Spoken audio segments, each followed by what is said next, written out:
Well, welcome to AFPI Studios. A big welcome to our new studios for Congressman Zach Nunn, who represents the 3rd District of Iowa, which of course Iowa is one of our premier agricultural states. Not only that, but he sits on the China Select Committee, so he's very well placed to speak about this issue. And that is how our foreign adversary is attempting to control not only our agricultural land, but our food supply chains and stealing the intellectual property that makes that industry possible.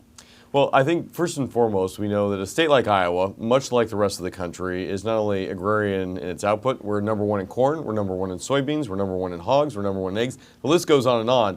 But all of this is a supply chain that has a direct impact on how much does it cost a family to be able to afford to eat. Whether it's eggs at the grocery store, a gallon of milk, and I've got 6 kiddos here. So it really matters for us from an economic sense. The threat is that the Chinese Communist Party has made it a priority to not only destabilize our ag production, but also to be able to steal it for their own purposes. And this has come forth in a couple of ways. In my home state, when I was had left the military, joined our state legislature, we saw in 2011 Chinese nationals who had sworn an oath to the CCP showing up in Iowa and literally going into test fields, scooping out handfuls of test corn and putting it in their pocket and trying to fly out of the country to steal that, chipped intellectual property that's in a kernel of corn. Now, granted, we were able to engage with our FBI offices locally, and a huge props to our FBI agents on the ground.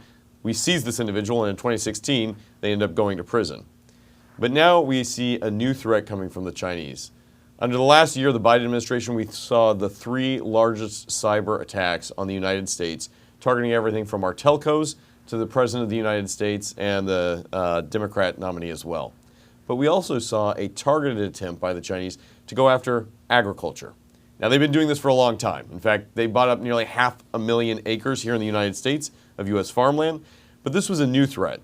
And what we saw this past month was the fact that Chinese nationals entered the United States, lied to the U.S. Customs and Border Patrol when they entered, and brought in highly dangerous pathogens aimed at depleting U.S. ag stock.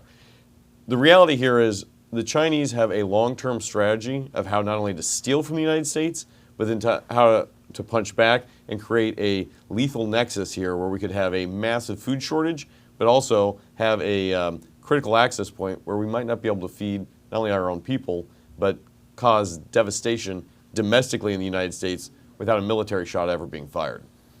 Well, I think you've outlined the depths and basically the sophistication that the Chinese bring to sabotaging our supply chains, and also the sophistication needed to combat it. I think we were discussing that there is a wide awareness now of the purchases of the land, but someone who doesn't understand ag like me does not understand how the technology plays in and how that's essential to getting the food to our table. Now, you're not only raising awareness on this, you are taking action. And can you talk a little bit about your bill, the Plant Act? Explain why you introduced it and what it will do to protect our ag industry. So Plant Act is an acronym. It's preventing lethal agricultural and national threats, and it really goes after the threat that we saw this summer that the FBI teed up here on illegals entering into the country with illicit material.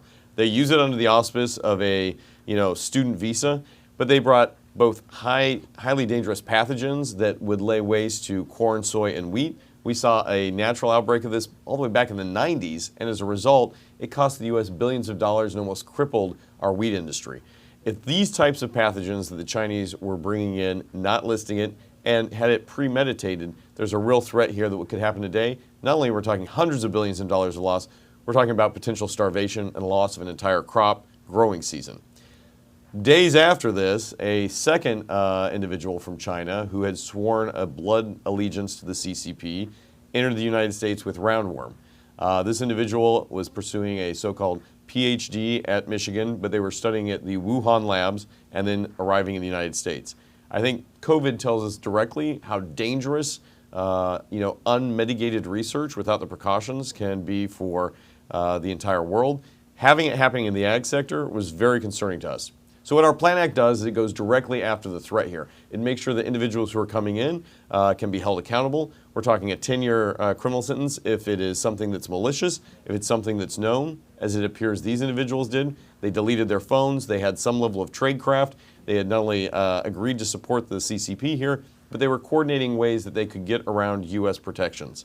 Now those individuals would be sentenced to 20 years. We're treating this as true espionage or agroterrorism, which is what it really is.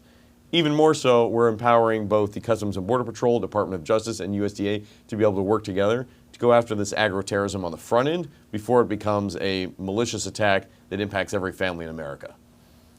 So, Congressman, what you just described is an overlay or interplay between the agroterrorism and one of the main vehicles that the CCP uses to infiltrate, which is through education visas or universities. Right. As we mentioned, you're on the House China Select Committee. They have explored this phenomenon. They released a report about CCP on the Quad. This is how partnerships between U.S. public universities as well as Chinese universities, these are open partnerships that are ongoing.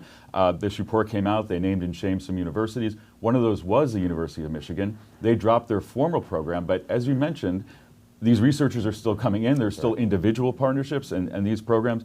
Maybe just talk about education as a vulnerability, our higher education, from propaganda to research and putting in these pathogens. What can we do to protect our higher education system? Well, I mean, challenging, we've seen this at too many institutions of learning. We saw at Stanford University them bringing in individuals who then effectively became political commissars here in the United States, operating political warfare in the terms of going after Chinese nationals here. Also, students who are being sent to research facilities and then their families being held hostage back in China. This is not a let's help educate Chinese citizens. This is a CCP attempt to effectively hold their own people hostage, deploy them forward to the United States, pilfer information, and then bring it back for the greater good of not China, but the CCP itself. I served as a counterintelligence officer for many years before coming to Congress, including in China, and we saw firsthand how Beijing always prioritizes the regime over the actual people within China. And the challenge is, under Trump 1, we were actually able to make some inroads here in turning attention back to China, holding these bad actors accountable.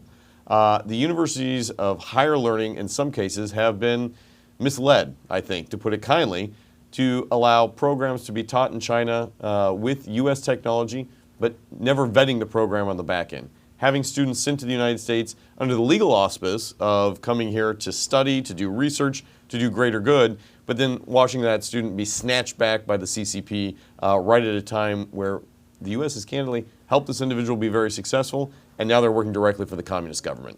These are things that we've, got to be able to stop. And so that's why I'm so grateful that we now have not only Trump's leadership, but we have a Department of Justice, Department of State. I was just with Hegseth yesterday and talking about what our role in the defense element needs to be able to help deter this.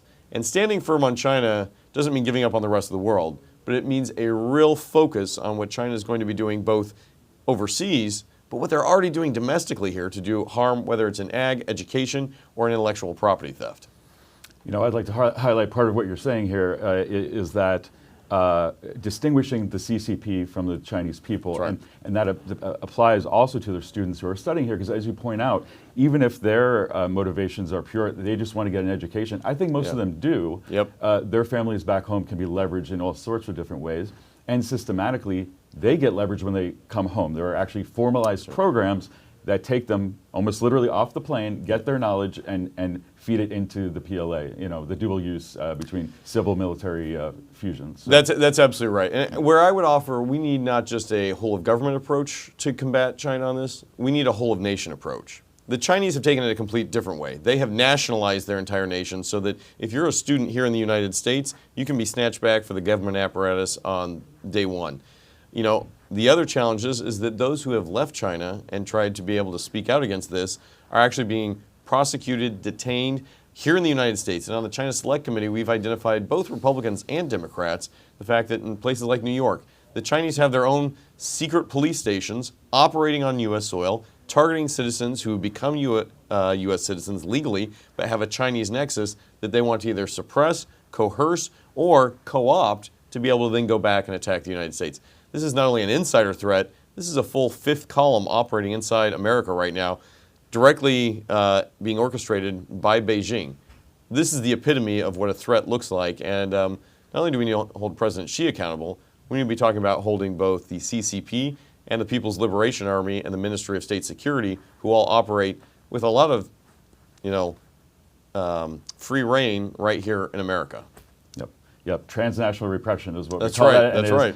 Horrible, and it intimidates people that are refugees and otherwise want to contribute to U.S. society, and really muddles that issue and makes it difficult to find out who's the infiltrator and who's our friend. But That's exactly right. anyway, Congressman, thank you so much for joining Adam, us always here a at privilege, AFPI. sir. No, thank you It's very much. Wonderful to have you here. Thanks, guys. Thank you.